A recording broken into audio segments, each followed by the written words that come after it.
Au XVIIIe siècle, un fait divers sanglant terrifie tout le royaume de France. On ne parle que de ça jusqu'à Versailles. Les faits se sont déroulés dans le Gévaudan, une ancienne province française qui correspond à l'actuel département de la Lozère. Une terrible bête en a fait son territoire. En l'espace de 3 ans, elle a attaqué plus de 150 fois et tué 80 personnes, principalement des femmes et des enfants. Je vous propose de marcher sur les traces de la bête du Gévaudan qui a longtemps tenu en échec les meilleurs chasseurs du royaume. Je suis Virginie Giraud et je vous souhaite la bienvenue au cœur de l'histoire, un podcast produit par Europe 1 Studio.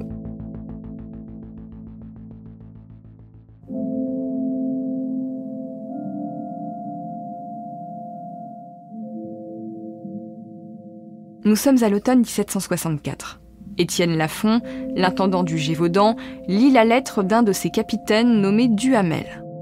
Elle s'accompagne d'un croquis représentant une sorte de bête. Lafond ajuste ses lunettes pour être sûr de ce qu'il voit. Sa main tremble et son souffle se fait court. Poitrail de léopard, pattes d'ours, oreilles de loup, selon Duhamel, c'est un monstre hybride qui descendrait d'un lion. Celui qui écrit ces lignes étranges, le capitaine Duhamel, est un homme épuisé par des mois de traque infructueuse et humilié par la disgrâce qui en découle. Il a arpenté les rudes montagnes du Gévaudan avec ses hommes et tué 74 loups sans jamais croiser le monstre qu'il ne fait qu'imaginer. Un monstre digne des représentations les plus fantastiques alors que nous sommes au siècle des Lumières et de la raison.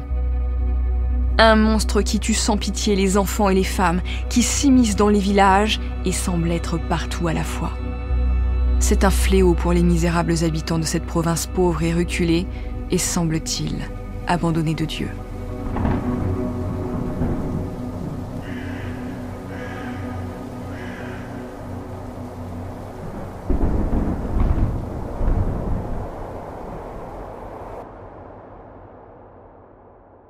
Les hivers sont très froids et la nourriture est difficile à trouver dans les montagnes désolées du Gévaudan, surtout après des récoltes réduites à pas grand-chose en raison des intempéries.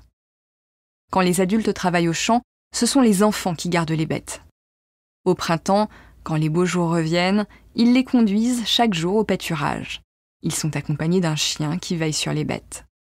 C'est plus prudent parce qu'en cette seconde moitié du XVIIIe siècle, les loups sont nombreux dans le royaume de France. Ils dévorent le bétail et pour les paysans, c'est un sérieux manque à gagner.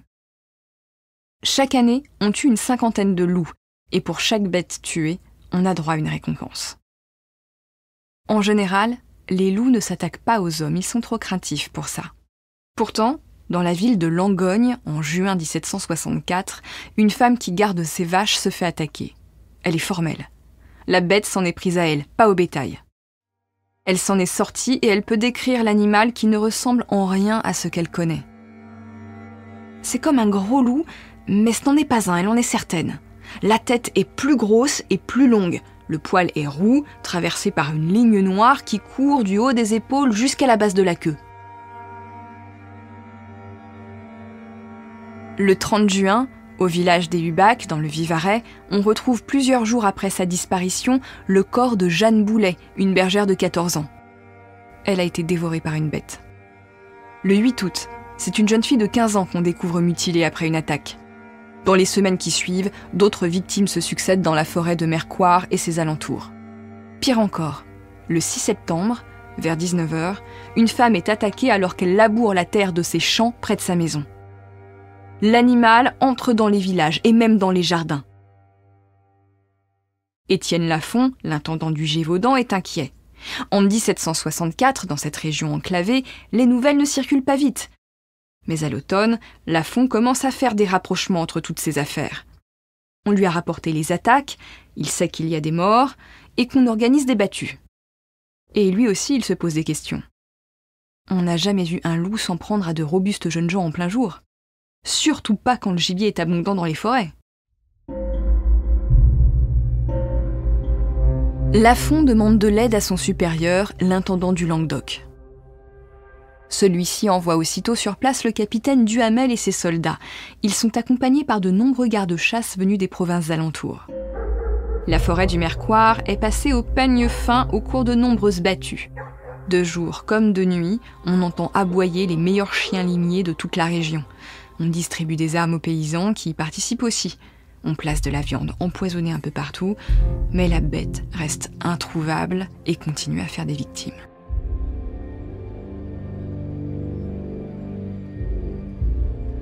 Le 7 octobre, elle mutile et décapite une jeune fille de Saint-Chély-d'Apcher. On ne retrouvera sa tête qu'une semaine plus tard. Les habitants du Gévaudan n'en reviennent pas. On n'a jamais vu un loup capable d'arracher la tête d'un être humain. Le lendemain, un jeune vacher de Prince-Huéjol garde son troupeau au pied du château de la Baume. Il rêvasse et son regard se perd dans les pâturages verts. Il aperçoit tout à coup une bête qui se précipite droit sur lui.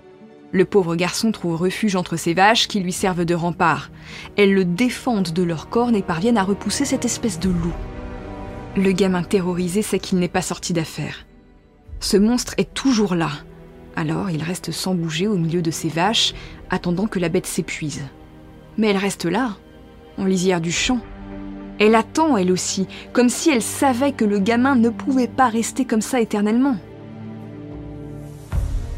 Obnubilée par sa proie, la bête n'aperçoit pas tout de suite les chasseurs qui sortent du bois. Mais eux, ils la voient. Ils la traquent depuis des semaines et la voilà enfin à portée de fusil. Ils se précipitent vers elle. La bête s'enfuit, mais ils la poursuivent sans relâche, bien décidés à lui faire la peau. Ils courent, gagnent du terrain, ils ne sont plus qu'à 10 mètres. Un chasseur tire, la bête s'écroule. Aussitôt, des vivaces s'élèvent dans les rangs des chasseurs. Mais l'animal féroce se relève et reprend sa course. Un autre tir la touche à nouveau. Elle tombe, et cette fois, elle ne se relève pas. À pas prudent, les deux hommes s'approchent. Il y a beaucoup de sang dans le sous-bois. La bête doit être morte. Il la voit. Elle n'est plus qu'à un jet de pierre, allongée. Et tout d'un coup, elle se remet sur pied et recommence à courir. Ses blessures ne doivent être que superficielles, car elle parvient à distancer les chasseurs. L'un d'entre eux tire à nouveau avant qu'elle ne s'enfonce dans la forêt profonde. La bête s'écroule avant de se relever une nouvelle fois.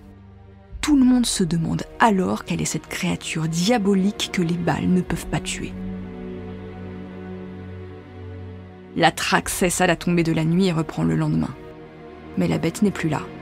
2 paysans l'ont vue sortir de la forêt en boitant peu après l'aube. En boitant seulement. Après 3 coups de fusil. Cet animal n'est pas comme les autres. Elle va donner du fil à retordre. Durant l'automne 1764, les battues quotidiennes du capitaine Duhamel et de ses soldats ne mènent à rien. Ils tuent des loups, bien sûr, mais pas le loup. Pas la bête. Dans les villages, on commence à protester contre ces hommes qui ne payent ni logement, ni nourriture et détruisent les récoltes.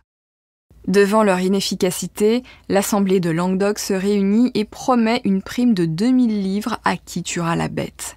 Et 2000 livres, c'est une somme considérable à l'époque. Chanteloube, Le Puech, Le Mazel, Charmensac, Saint-Chély, Le Chêlaret, Marcillac. La liste des villages endeuillés par la bête est longue, trop longue. Pour l'évêque de Mende, il ne fait aucun doute que cette bête féroce est un fléau envoyé par Dieu pour punir les hommes de leurs péchés. On conseille aux parents de laisser les enfants à la maison et de garder eux-mêmes les troupeaux. Mais c'est impossible. Si les adultes gardaient les troupeaux, qui ferait le travail des champs ? Alors, on regroupe le bétail et les enfants pour qu'ils ne soient pas seuls en cas d'attaque. Au mois de janvier 1765, au Villaret, 5 garçons et 2 filles âgées de 8 à 12 ans font pâturer leur bétail ensemble. Ils se rassurent mutuellement et se sentent plus forts. Ensemble, ils sont en sécurité. Et occupés qu'ils sont à prendre soin les uns des autres, ils ne voient pas la bête se rapprocher. Quand ils s'en rendent compte, elle est déjà toute proche. Poussés par leur instinct de survie et l'esprit de groupe, ils poussent des cris tous en même temps et agitent leurs bâtons pour la faire fuir. Pas n'importe quel bâton, car ils ont pris soin d'attacher une lame au bout. Mais rien ne semble pouvoir faire reculer la bête. Elle feinte pour s'ouvrir une brèche.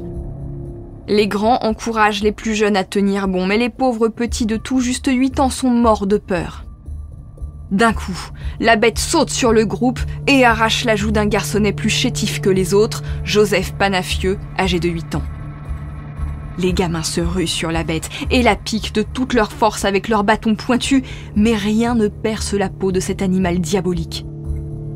La bête recule enfin en emportant dans sa gueule immense le lambeau de chair sanguinolent qu'elle mange avec appétit. Les gamins sont sidérés, incapables de bouger. Alors le monstre en profite pour planter ses crocs dans le bras du petit Jean Verrier, 8 ans lui aussi. La bête le tire pour l'emmener avec elle. Pour les autres enfants, c'est le moment idéal pour fuir. Mais le jeune André Portefaix ne l'entend pas de cette oreille. Verrier, c'est son ami, il ne va pas le laisser se faire dévorer par la bête. Alors il encourage ses camarades. Il faut sauver Verrier ou mourir avec lui. Portefaix crie des ordres et pousse les autres à courir vers le monstre avec leurs bâtons pointus. Il rattrape la bête alourdie par sa proie et la frappe de toute leur force et de toute leur colère. Il vise les yeux, encore et encore. Il frappe en poussant des cris jusqu'à ce que la bête ouvre les mâchoires et lâche le bras de Verrier. Les gamins, croyant la victoire possible, redoublent de coups. Enfin, la bête tourne les talons et s'enfuit.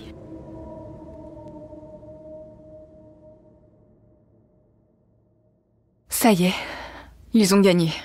Le petit Verrier est gravement blessé, mais ils ont réussi à mettre cet animal diabolique en fuite. Eux, 5 gamins. Les enfants se retournent triomphants au village. Cet acte de bravoure remonte aux oreilles du roi Louis XV qui offre de financer l'éducation du jeune André Portefaix. Les 6 autres se voient récompensés de 300 livres. Très vite, les chroniqueurs s'emparent de l'affaire et cette glorieuse aventure fait le tour du royaume. Depuis sa Normandie, le sieur Denneval ne rate rien des ravages de la bête. Denneval est ce qu'on appelle un louvetier. Il dirige les équipages de chasse aux loups et cet animal, il le connaît par cœur. Pour lui, la bête est un loup. Impressionnant, certes, mais un loup quand même. Toute sa vie, il a été louvetier, et c'est bien simple. On le considère comme le meilleur chasseur de loups du royaume. Il en aurait abattu plus de 1200. Il jure à sa majesté qu'il tuera la bête et la rapportera empaillée à Versailles. Denneval et son fils obtiennent l'exclusivité des chasses et le renvoi du capitaine Duhamel qui, disons-le, n'a pas brillé par son efficacité. Mais quand les Denneval repartent du Gévaudan fin juillet 1765, ils n'ont pas fait mieux que Duhamel. L'histoire de cette bête féroce qui terrorise cette région se répand peu à peu dans tout le royaume et traverse bientôt les frontières. Les Français deviennent la risée des royaumes voisins. Cette bête ne fait pas que tuer, elle nargue les pouvoirs publics. Des soldats et les meilleurs louvetiers du royaume s'y sont cassés les dents alors que des gamins l'ont mise en fuite. Louis XV envoie donc son premier arquebuse, François-Antoine, chasser la bête en Gévaudan. Celui-là, il est sûr de lui, il ne fera qu'une bouchée de ce prétendu monstre. Le problème, c'est que la bête semble jouir d'un don d'ubiquité, elle est partout à la fois. Quand le 11 août 1765, Marie-Jeanne Vallée est attaquée à Auvers en Haute-Loire, François-Antoine participe à une grande battue de l'autre côté du département. La jeune femme de 20 ans se défend bec et ongles contre la bête et parvient à lui planter sa lance dans le poitrail. La bête tombe dans un ruisseau et se laisse emporter. Celle qu'on surnommera la pucelle du Gévaudan a mis la bête en fuite, mais elle court toujours. Quelques jours plus tard, le porte-arquebuse François-Antoine tue un gros loup du côté du Bois des Dames de l'abbaye royale des Chasses dans l'Allier. Un endroit où jamais auparavant on n'a aperçu la bête. François-Antoine assure qu'il s'agit bien d'elle puisque des témoins la reconnaissent. À moins, dit-on, que ces gens n'aient été payés pour la reconnaître et assurer ainsi la victoire d'Antoine. Le fils du porte-arquebuse prend la route de Paris avec le cadavre qu'il fait naturaliser à Clermont-Ferrand. La bête est exposée dans les jardins du roi, à Versailles, et partout on se félicite d'en avoir fini avec ce fléau. Officiellement, François-Antoine, porte-arquebuse du roi, a tué la bête du Gévaudan. Pour le roi, l'affaire est close. Et pourtant, les attaques se poursuivent toujours et au printemps 1766, il faut bien se rendre à l'évidence, la bête n'est pas morte. On en informe le roi qui ne veut plus entendre parler de cette affaire. La bête féroce a été tuée par son porte-arquebuse, tout le monde a vu son cadavre, fin de l'histoire. Abandonnés par les autorités, les gentilshommes locaux aidés des paysans décident alors de prendre les choses en main. Eux, ils sont convaincus que la bête rôde toujours. On dissémine alors du bétail empoisonné, on organise des battues, on prie, mais rien n'y fait. la bête court toujours et continue ses attaques. Le 19 juin 1766, le marquis d'Apcher décide de mener une battue dans les bois de Thénazère sur le massif de la Margeride. Il fait partie de la noblesse du Gévaudan et il entend bien se débarrasser de cette bête maléfique. Parmi les volontaires, il y a un certain Jean Chastel, réputé excellent chasseur. Et on peut dire qu'il n'a pas volé cette réputation, puisque d'une seule balle, il abat une sorte de gros loup qu'on identifie comme étant la bête.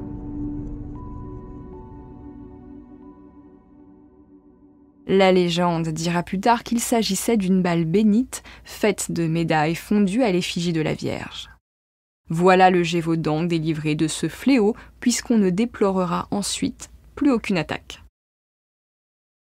L'histoire pourtant n'est pas terminée. Depuis ces lointaines années 1760 jusqu'à nos jours, on se demande ce qu'était cette bête du Gévaudan. Aujourd'hui comme à l'époque, nombreux sont ceux qui pensent qu'il ne s'agissait pas d'un loup comme les autres. Les plus rationnels supposent qu'une meute de loups inhabituellement grands et téméraires ont alors élu domicile en Gévaudan. D'autres estiment parfois qu'il pourrait s'agir d'une hyène ou d'un hybride entre un chien et un loup. Une autre explication rationnelle, mais plus inquiétante, serait qu'un homme aurait revêtu une peau de loup pour agresser et tuer ses victimes. On suppose même parfois qu'un déséquilibré aurait profité d'attaques de loups pour se déguiser et se faire passer pour un animal. Et bien sûr, certains ont imaginé qu'il pouvait s'agir d'un loup-garou, un monstre mythologique mi-homme, mi-loup, mais là, on rentre dans les explications folkloriques.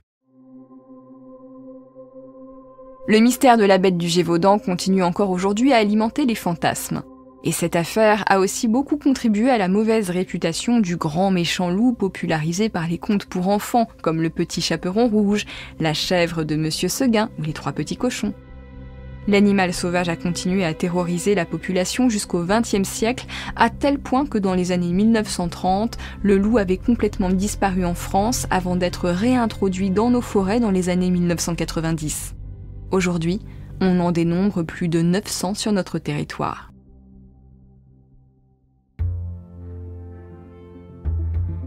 Au cœur de l'histoire est un podcast Europe 1 Studio. Merci à vous, au nom de toute l'équipe. À la production, Camille Bichler. À la réalisation, Mathieu Roch-Lago. À la direction artistique et à la composition des musiques originales, Julien Tarot, secondé par Sébastien Guidis. À la communication et à la diffusion, Kelly Decroix et Nathan Laporte. Pour ce récit, j'ai cédé ma plume à Sandrine Brugo. Quant à moi, je vous dis à très bientôt sur toutes vos plateformes d'écoute favorites, mais aussi sur l'antenne d'Europe 1 à 15h tous les week-ends. À très vite!